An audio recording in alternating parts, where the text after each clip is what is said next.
Hi, and welcome to this session, episode, talk, whatever you want to call it. Today, I'm going to be talking to you a little bit about creating a sense of belonging in an online learning environment. So, I'm going to talk about the pedagogical side of it as well. So, the pedagogy that is behind the technology, because it's all good and well having the technology, but if we don't sort of focus our attentions on the pedagogy, we're gonna struggle, aren't we? So yeah, this is a very much a how-to sort of instructional guide, an example of my practice. Um, it is my own opinion, and it is, based on what I'd do in my own practice. So you can take away tips and tricks, or you can completely discard it. It's completely up to you. But that's what today's session is going to be about. It's going to just give you a bit of an insight into the world of Colette and the realms of belonging that I create or attempt to create in online learning environments. Okay, without further ado, let's have a look. So, the presentation that I'm going to share with you today will be available. If you want a copy of it, give me a shout on an email or ping me a message. I'll share it with you, no problem at all. So, like I said, we're going to look at a sense of belonging, making that emotional connection, which for me is absolutely fundamental.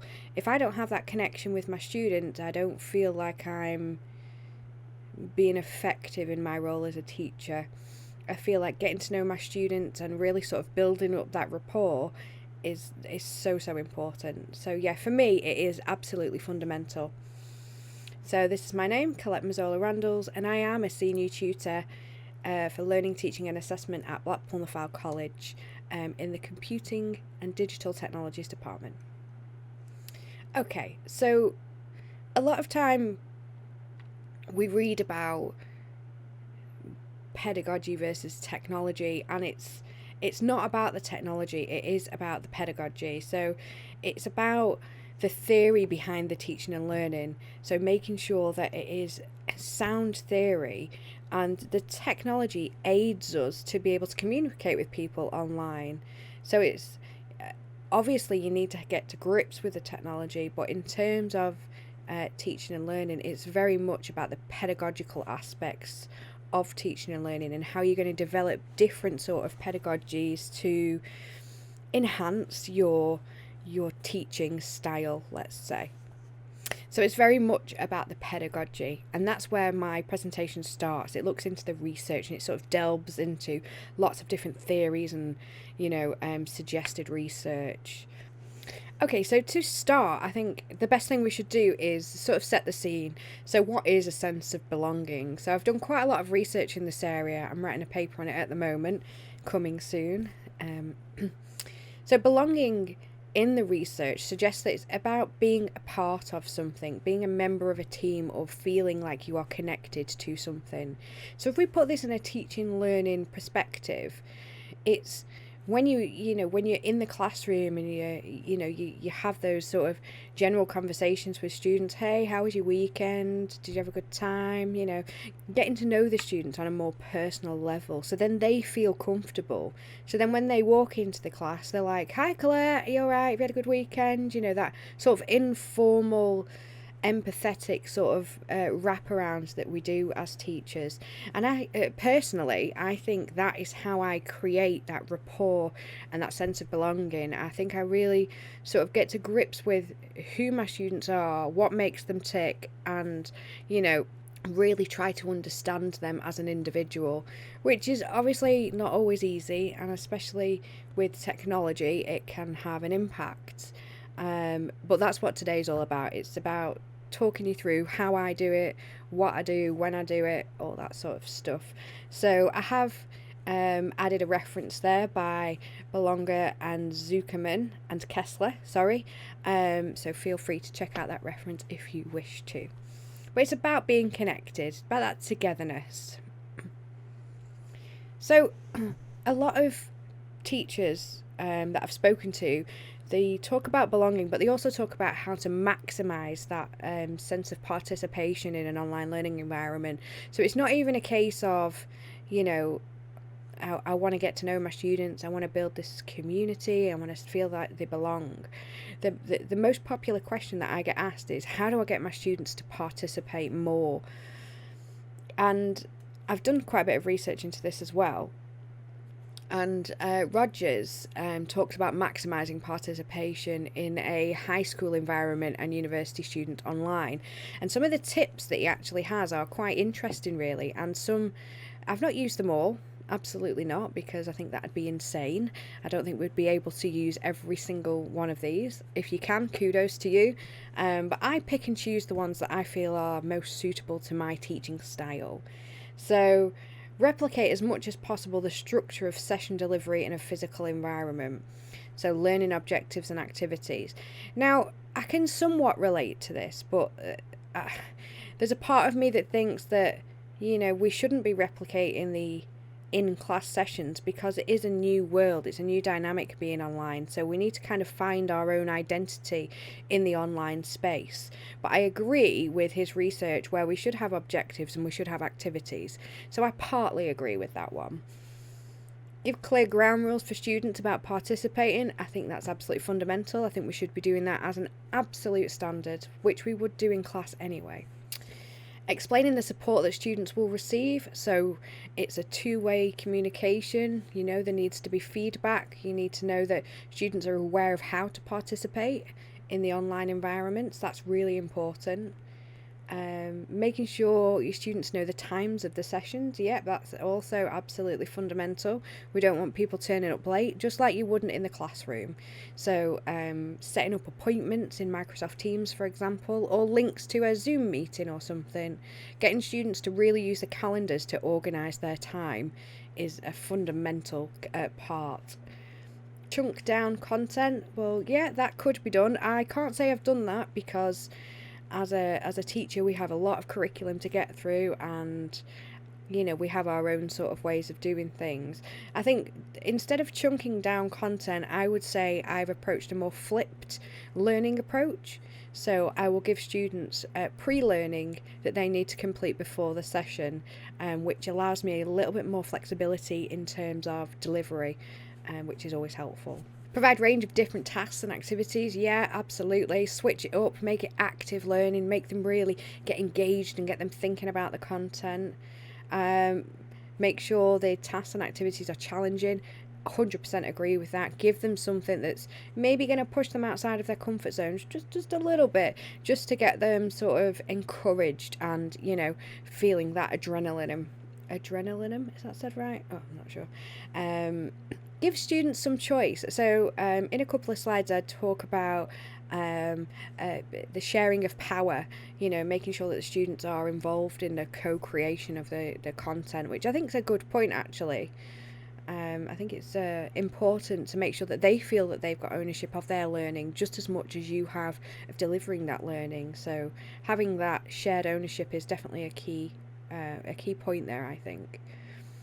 Use breakout rooms, chat functions, and the hand up tool. I can safely say that I use all of them. I could probably use the hand up tool a little bit more. I think that's something that I've not used as well as I probably could, but that's something I will work on.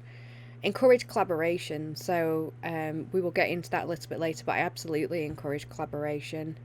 Include a variety of assessment types. So the way I understood this one was assessment types as in assessment of the learning in that in the moment. So very much your direct questions, your peer-to-peer assessment, presenting back on research tasks and things like that. So it's all the different types of assessment techniques that we can use.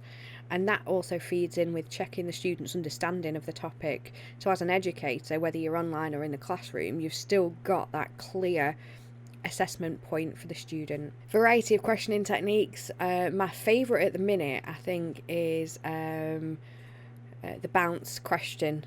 So I ask a question to a particular student, and if that student doesn't know how to answer, they nominate somebody else in the group to answer that question, and if that person doesn't know, they nominate somebody else, and it becomes a bit of a round robin, and it takes the onus off me nominating students to answer questions, because I hate doing that sometimes. It's like, oh, which group wants to go first? Nobody wants to go first, do they? So if I say, right, okay, let's start at the top of the register or the bottom of the register, Zach, do you know the answer to this question? If you don't know the answer, pass it on to somebody else in the group. So it just allows something a bit different, and it keeps the students on their toes as well, which is always good. Praise contributions and help students recognise that they're making mistakes, which helps them learn. So yeah, I use this quite a lot. The praise function in Microsoft Teams is really quite good. I like that, and students like that as well. I think it's that recognition, but also sharing those moments where students haven't quite got it and they need to develop their thinking or their ideas a little bit further. So yeah, that is really important. Obviously, you've got the opportunity to use the DM, the direct message, to let them students know that they might have made a mistake and to just change it. But you've also got breakout rooms where you can use smaller groups to identify problems potentially. But yeah, that's Rogers's maximising participation, which I think has some very, very, very good sort of ideas and concepts to enhance participation in an online learning environment. However, I do feel like they are very much contextualized to your teaching style. So some teachers might look at this and think, oh my god, I'm never going to do that. That's just not me. That's not my personality. And I think that's fine to be able to have that sort of ownership of it. So you pick and choose which ones are most suitable for you. So just to talk a little bit about theory. So I love this deep versus surface learning ideology. I think it is really fascinating. And Martin and I can never say this right. I apologise. Saljo. Anyway, Martin and Saljo talk about the differences between surface learning and deep learning. And I know that for a lot of educators right now, you're thinking, oh my God, Claire, you're taking me back to my teacher training days. I know all this. I really think it's important just to kind of recap on this, just to keep it at the forefront of your mind, because I think it's so easy to slip into that surface learning sort of area when in actual fact we really want students to get into that deep critical creation of elements to really deeply understand the concepts that they're looking at. So obviously on the surface learning side, you've got things like students memorize and there's not really much interaction. Tasks are more of a chore than they are a challenge. Students will recite and regurgitate information. So personally, surface learning to me is not very active. Students aren't actually doing anything with the knowledge that they are either getting or researching. They're just kind of throwing it up there, keeping it there, and that's it. There's nothing really going on with it. They're not really developing them concept or those ideas. Whereas on the flip side, you've got your deep learning, which is very much focused on students who can relate to the topic with knowledge of background and experiences. So I'm very big on enhancing graduate skills through teaching and learning, and I find that a lot of the time I'll ask students questions that will dig deep into how are you going to apply this in a work situation. It's all good that you know, for example, what user experience is on a website, but why does that matter in the context of the job that you want to do? Which does allow students to think critically and argue concepts and ideas, which is what we want them to do essentially. Students create solutions and make arguments, which in the breakout rooms is something I sort of push quite heavily. Argue these concepts, really debate them and talk about them extensively. And I think this kind of helps them to be more motivated to learn and desire to learn, because we make the learning active, we make it engaging. So the students are, they're really excited about the topics because it's something they can relate to. So for example, I teach a module called, that involves a lot of cyber psychology. And this module particularly looks at how people interact online, the way they interact online, and the sort of nuances that work towards that. And it allows students to really sort of dig down deep and think about how they interact in online learning environments and apply those sort of backgrounds and knowledge and experience to the forefront of of the theory or the psychology that we're looking at. And I find that really creates that conceptual understanding of the area that we're looking at. So I do think that's really important. And if at any point I feel like I am slipping into the sort of surface learning area, I try and switch up my delivery. I try and add different activities. I try and create something that's more student driven rather than teacher driven.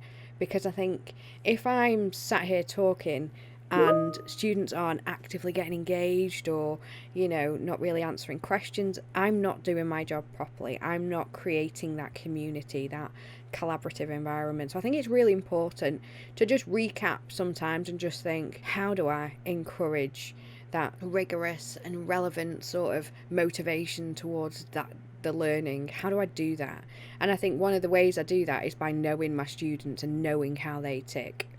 So yeah, I think that's a really good concept to consider. So with this one, effective teaching, this is what I was alluding to before about co-creation and sharing power.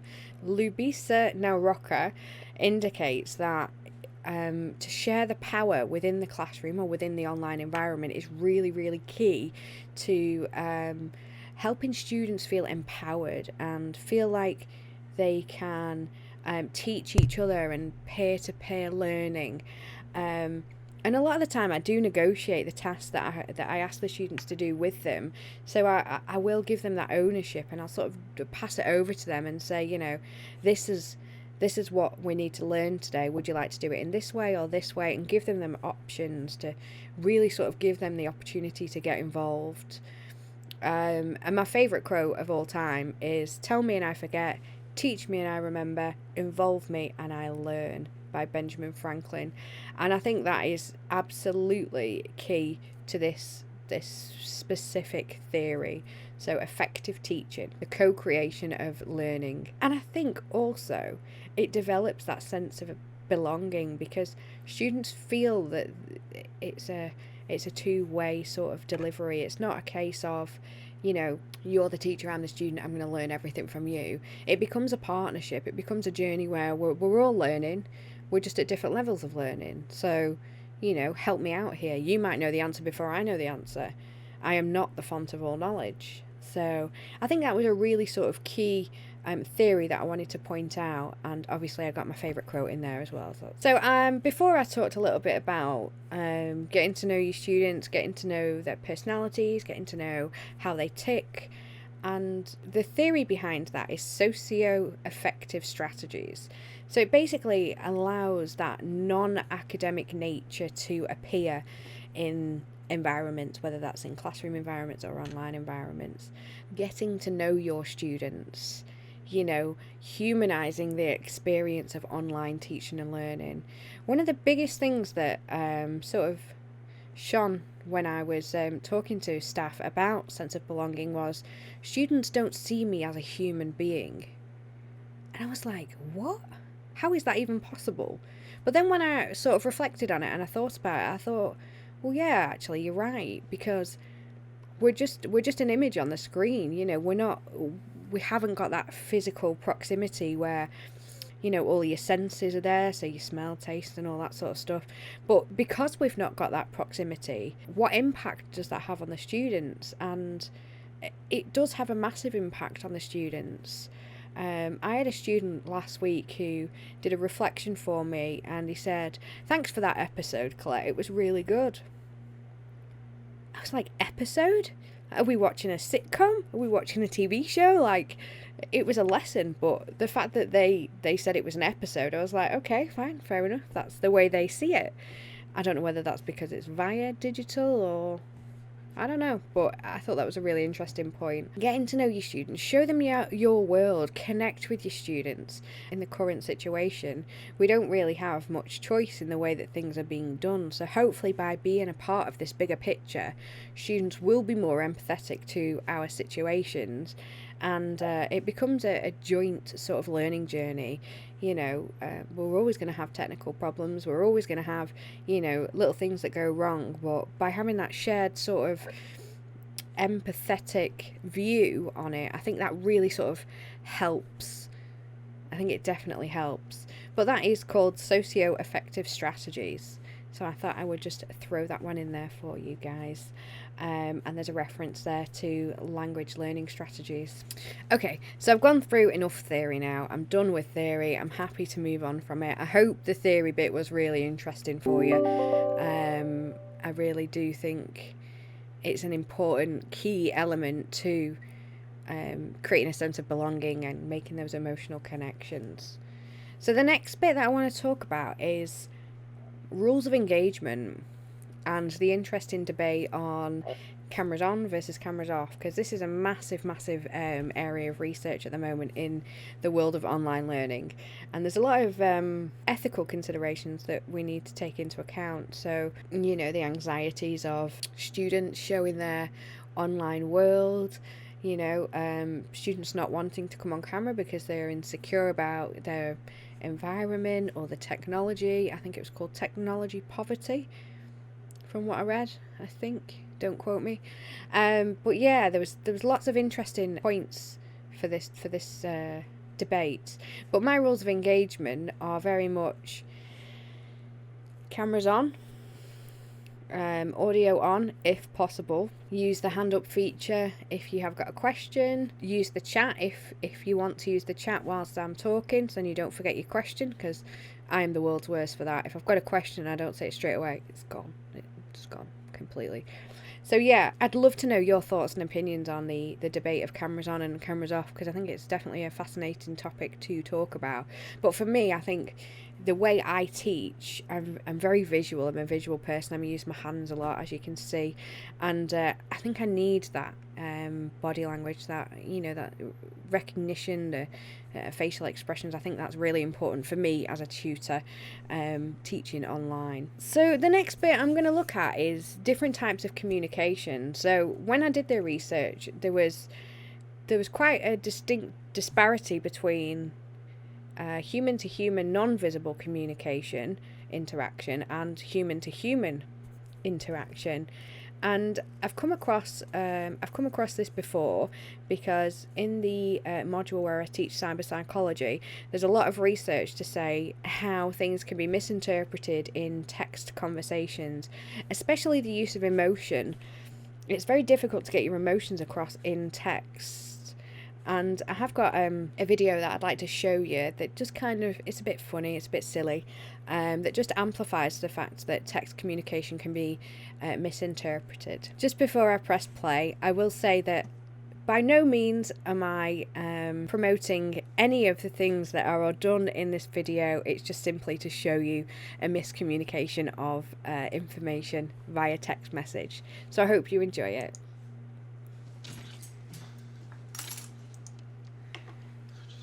Trying to reach out to you all day. Are we on for tonight?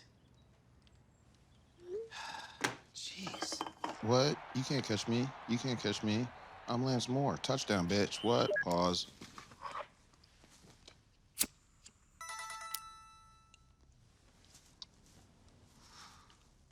Oh, shoot. Keegan's been texting me. Sorry, dude. Missed your texts. I assumed we'd meet at the bar. Whatever. I don't care.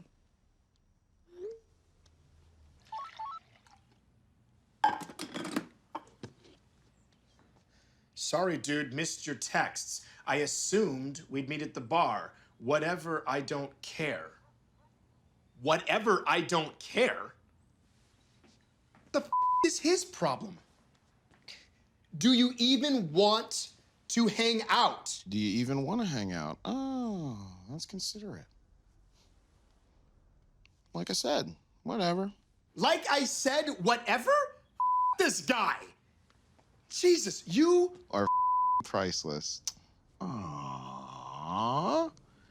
You're the one who's priceless? This mother right here. Oh, he wants to. Okay. Okay. You want to go right now? Huh.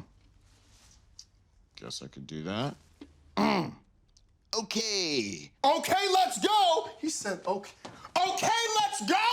All right, you know what? You know what? You want to really Do this now? Keegan, you nut. You're not putting me out.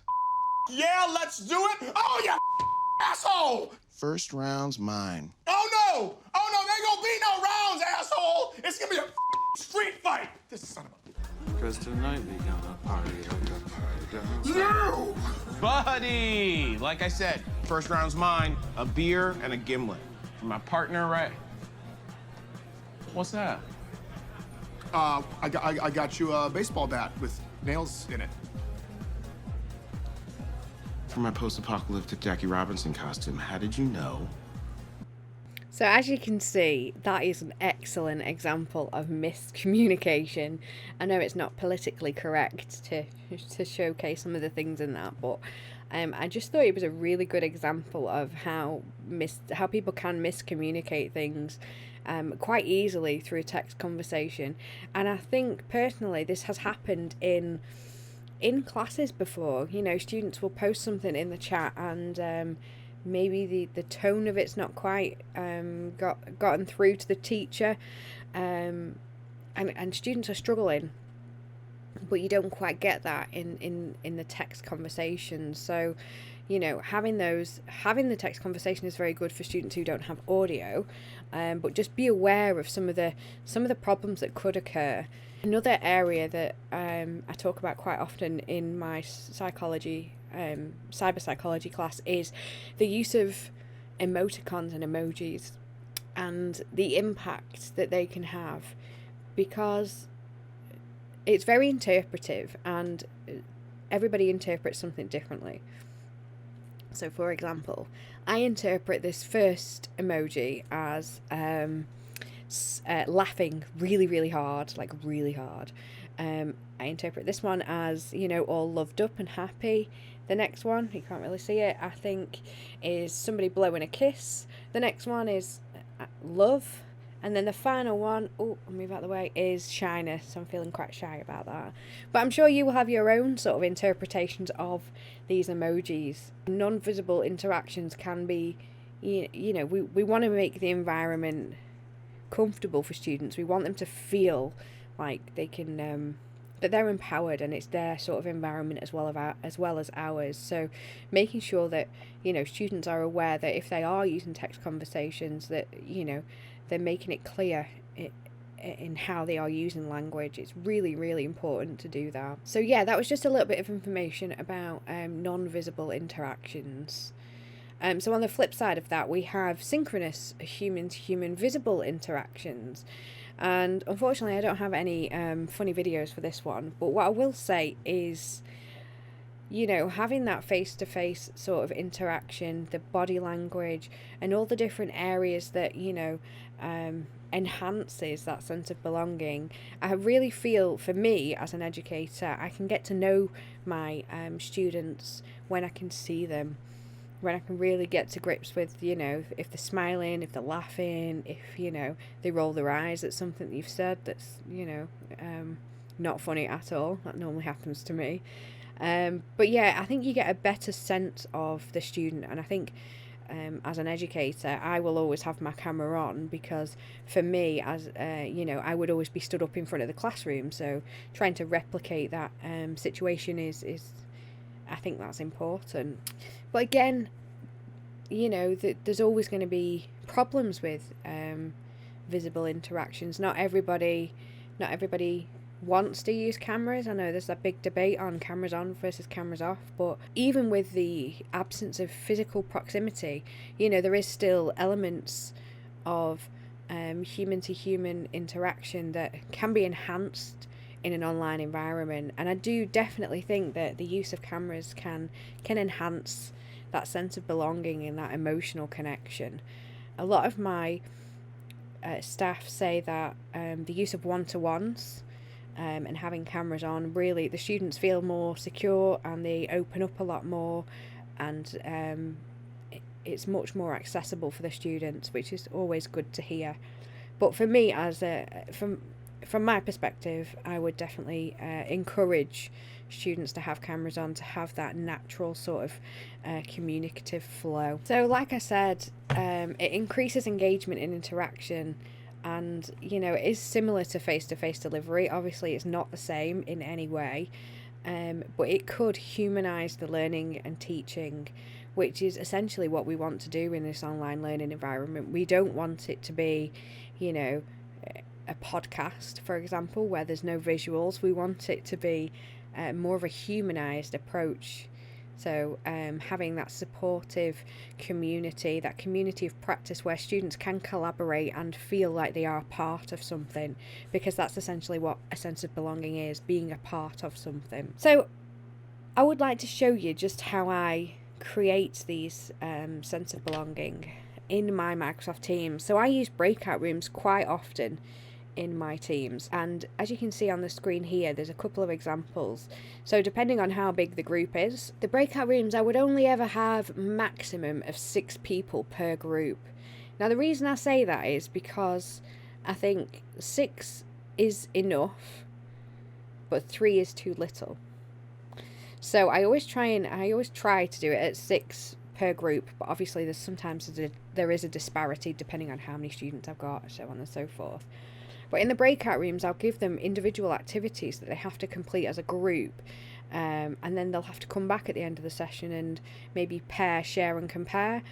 So sharing what they've done and sort of building those skills for presentation. Obviously Microsoft Teams doesn't have the breakout rooms yet, so the way I've created them is by creating a private channel within my team and adding specific students to that team, so they can only see that team. If you want any help with that, you just give me a shout. I can totally show you how to do that. It's really straightforward.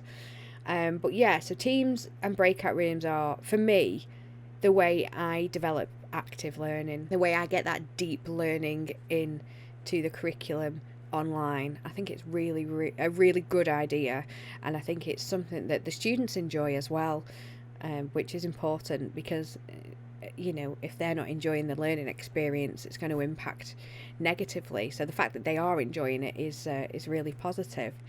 So that's the breakout room. Another thing that I get my students to do on a regular basis is to do reflections. I use a platform called Flipgrid. You might have heard of it. It's a fantastic tool. It's a tool that allows educators to express themselves. So the way I do it is I create a Flipgrid for the group. So say for example I take DTS, which is my Digital Technical Solutions students, degree students. And the way I started it was I made an introduction to start off with. I created this where students had to introduce themselves to me and the rest of the group. So as you can see, all of the students posted a video introducing themselves, but I also posted a video as well. So we get to know the students a little bit more. So that essentially creates that sense of belonging. You get to know what makes them tick. You get to know, what they're interested in. And I always say, share your hobbies and interests. So something that's random, something that's not really, nothing to do with education, something that is specific to them. So I do that with all of my groups that I teach to create this sense of belonging. So my favourite, I think, is the reflections that I do on a weekly basis. So after each lesson, I ask students to go in and record a reflection based on the activities they've done. So it could be talk me through the session, tell me what you've learned, what will you take away from today's session, and how did you find the presentation? And it gives me an insight into their thinking. So what did they think of the session? Now, this session was particularly good. It was a really interesting session and students really enjoyed it. I enjoyed teaching it, but if I hadn't have collected these Flipgrids, I would have never have known that the students enjoyed it. So I think reflection is absolutely fundamental to anything that we are doing as educators. I really believe strongly that it's something that we should be doing, and Flipgrid is an absolutely incredible tool to do it on. So that's Flipgrid. If you want any advice or guidance or anything about Flipgrid, give me a shout. Happy to share my tiny little bit of knowledge with you guys. Might help, you never know. So this is a video I put together with some students' reflections on, so I'd just like to share it with you. What did I enjoy most? Probably the collaboration. It was good hearing and working with people I don't work with. How is it learning online? I prefer it. I prefer learning online to learning in person most of the time. The fact that we broke into separate groups to do it, obviously because we can't be in a classroom setting, it sort of provides that sort of classroom setting, I guess. I'm usually not one for group work, but it was actually really easy to get hold of because we're in the comfort of our own home, so we can it's just sort of like a little voice call, like really, really good. I enjoyed the doing today and doing the work, like actually physically going into groups doing things. It's all quite informative, easy to listen, which is a good side of online learning because you can just mute everybody and just hear you. Learning online is slightly better than I thought, as it uses as the use of webcams creates the effect that we're still in the classroom. And during the session, I was able to use my communicational skills to work in a team, as we had a deadline that the presentation had to be complete by. Learning online was great as a whole. I managed to concentrate a lot better than I do in class. Definitely presenting. I can talk more confidently here than I can in front of people. And learning that I can talk like that has probably helped me present better in the future. Hopefully presenting better in person in future as well. So as you can see, like, they're my actual students from this year, and that was only a couple of weeks ago that I kind of I picked a couple of reflections to showcase the use of breakout rooms and the reflections, and you can see that students are really sort of getting into, evaluating what they've done, how they've done it, if they prefer it, if there's anything that they don't like. So there's some really good points of practice that is, I think it helps me as an educator because I get to know them, I get to know what they've enjoyed and what they've not enjoyed. It helps me figure out how to improve my teaching style, for example. So yeah, I thought that was really important just to showcase to you. If you want a copy of that video, I can also send you a link to that. Just ping me a message, that's no problem at all. Over the past year, I have been developing this framework called the 5 C's of 21st Century Skills. And initially, I developed it through collaboration on Twitter. But more recently, I've tried to add to it in terms of adding tools and techniques that can enhance these skills. So I just wanted to show you this really more than anything. So critical thinking, I believe personally, can be created through Microsoft Teams and breakout rooms. So you are giving students problems to solve. They are using their common sense. They are, digging in and analysing research. They are really thinking critically. But the use of breakout rooms really helps because it's a smaller group, so they can really dig deep and critically analyse things. So communication. So whilst communication is sort of across the board in all of online learning, I think it's enhanced in the fact that we use breakout rooms and the Flipgrids. So the breakout rooms, obviously students are having to listen to other students. The breakout rooms, when they have to deliver their presentations back, they have to communicate in a digital environment. They have to, engage in webinars and engage in conversations. And I think communication with Flipgrid, it's allowing students to get their voice out and get their opinion over. So it's almost like they've got shared ownership of it. So we'll go to the top of the next one. So collaboration in Microsoft Teams and breakout rooms. So I think it goes without saying that it is sort of embedded as a standard. Personally, I think it can enhance sort of leadership and initiative, cooperation and flexibility. Leadership, because if they're in breakout rooms, somebody has to take lead of the project and somebody has to really sort of develop the ideas and get the group going. So naturally, a leader sort of comes out of that. And because it's a smaller breakout room, I've got the opportunity to jump in and say, right, who's the leader, who's doing this, who's doing that. So it creates that community and that collaboration. So I think that's a really important point to point out. Creativity. So one of my favourite ones, creativity. In the breakout rooms, I always try to go for a very active learning approach. I always try to make the activities as creative as I possibly can. So it won't be, just create a PowerPoint and present it back. It'll be, you can't use PowerPoint, you can't use Word, you can't use this, you can't use that. You think outside of the box, get creative. Think of ways you can share your content back with the group. And I've had some amazing things presented back. You know, some students have done Flipgrids to present their work back. Amazing. But they've really thought outside of the box, which is what I wanted them to do. So it was that courage to explore different ways of doing things and, you know, using technology to innovate. So if you had a job interview and they asked you to present yourself in a certain manner, how would you do it?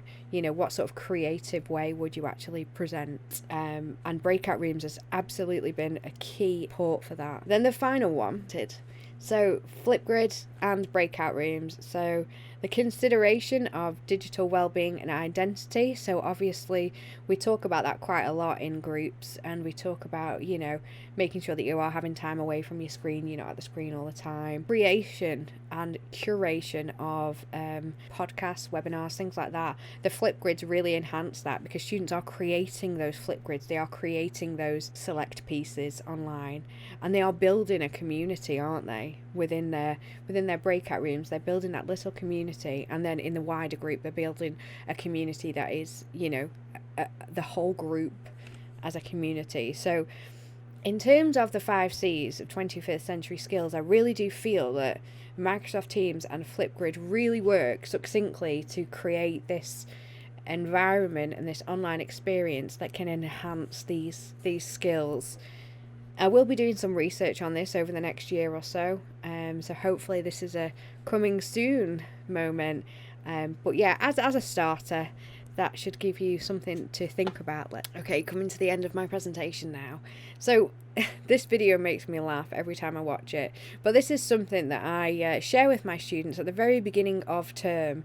So I'll share it with you as well, just as a goodbye message. Stop thinking, worrying, looking over your shoulder, wondering, doubting, fearing, hurting, hoping for some easy way out, struggling, grasping, confusing, itching, scratching, mumbling, bumbling, grumbling, humbling, stumbling, numbling, rambling, gambling, tumbling, scumbling, scrambling, hitching, hatching, bitching, moaning, groaning, honing, boning, horse shitting, hair splitting, nitpicking, piss trickling, nose sticking, ass gouging, eyeball poking, finger pointing, alleyway sneaking, long waiting, small stepping, evil eyeing, back scratching, searching, perching, besmirching, grinding away at yourself. Stop it and just do. Thanks for watching. I hope this video, episode, series, whatever you want to call it, has been helpful. If you've got any questions at all, please ping me a message or send me a tweet. My Twitter handle is @ColetteMazzola. Thanks guys, bye!